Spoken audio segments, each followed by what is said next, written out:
اے انسان ذرا سوچ تو کس طرف جا رہا ہے؟ تیری صبح گناہوں میں ڈوبی ہوئی، تیری راتیں خواہشات کی غلامی میں، اور تیرا دل دنیا کی محبت میں جکڑا ہوا ہے۔ تجھے کس نے بنایا؟ تجھے کس نے روزی دی؟ کس نے تیری آنکھوں کو بینائی دی؟ کس نے تیرے دل کو دھڑکنے کا حکم دیا؟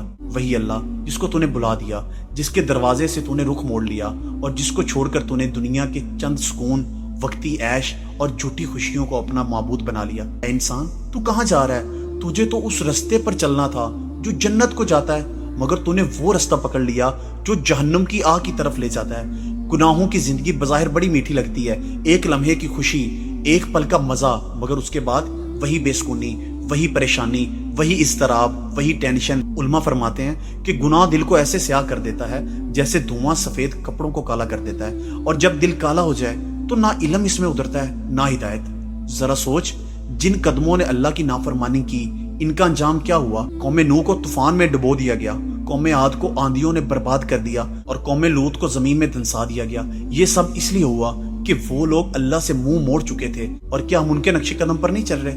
آج ہمارے شہروں میں زنا عام ہے، سود عام ہے، جھوٹ عام ہے، حرام خوری عام ہے، رشوت عام ہے۔ ہم نمازیں چھوڑ دیتے ہیں، ہم قرآن بھلائے بیٹھے ہیں، اور پھر کہتے ہیں کہ ہمارے گھروں میں سکون کیوں نہیں؟ یاد رکھو، یہ زلزلے، یہ طوفان، یہ مہنگائی، یہ بیماریاں، یہ ڈپریشن، یہ بے سکونی، یہ سب اللہ کی طرف سے اشارہ ہے۔ جو مصیبت تمہیں پہنچی وہ تمہارے اپنے اعمال کی ہی وجہ سے پہنچی۔ اور اللہ پاک فرماتا ہے، اے میرے بندو، جنہوں نے اپنی جانوں پر ظلم کیا، اللہ کی رحمت سے نا امید نہ ہونا۔ اللہ کی محبت انسان کی سب سے بڑی ضرورت ہے۔ ایک حدیث قدسی ہے جس میں اللہ فرماتا ہے، میری رحمت میرے غضب پر غالب ہے۔ سوچ، وہ رب کتنا مہربان ہے۔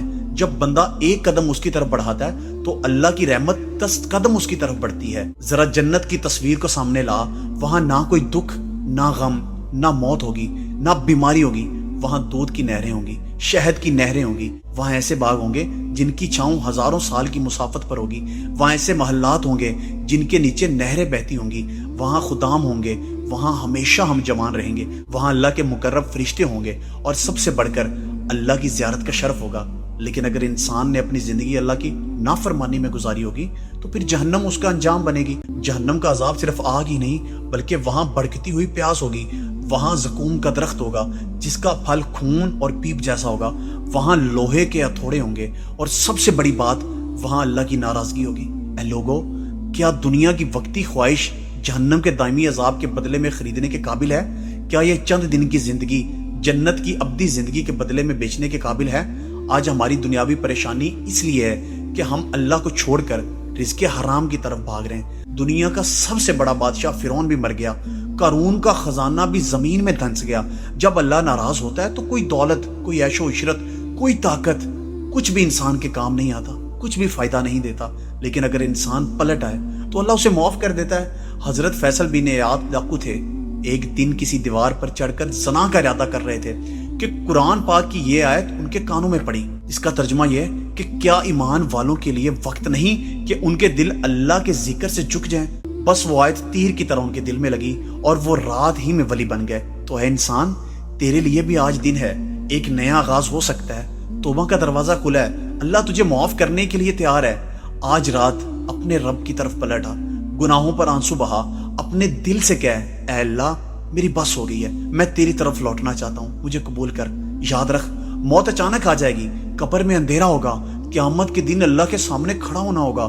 اس دن نہ دولت کام آئے گی، نہ اولاد، نہ پیسہ، نہ شہرت، بس ایمان اور نیک اعمال کام آئیں گے۔ لہٰذا فیصلہ کر لے، آج ہی پلٹ آ، اللہ کے قریب ہو جا، قرآن پاک پڑھ، نماز قائم کر، گناہوں سے توبہ کر، اور اس یقین کے ساتھ زندگی گزار کہ دنیا چھوڑنے کے بعد اللہ ہی کے پاس جا کر سکون، نجات اور جنت ملے گی۔ اے میری بہنوں، اے میرے بھائیوں، یہ زندگی چند دن کی مہمان ہے، کوئی پتہ نہیں کس لمحے ہمیں موت کا بلاوا آ جائے۔ اس سے پہلے کہ وقت نکل جائے، اللہ کی طرف پلٹ آؤ، اللہ کی محبت میں اپنی زندگی گزارو۔ اگر آپ کو میرا پیغام پسند آیا ہو تو میری ویڈیو کو زیادہ سے زیادہ شیئر کریں تاکہ مزید لوگوں تک میرا پیغام پہنچ سکے، اور میرے چینل کو بھی سبسکرائب کریں۔ جزاک اللہ۔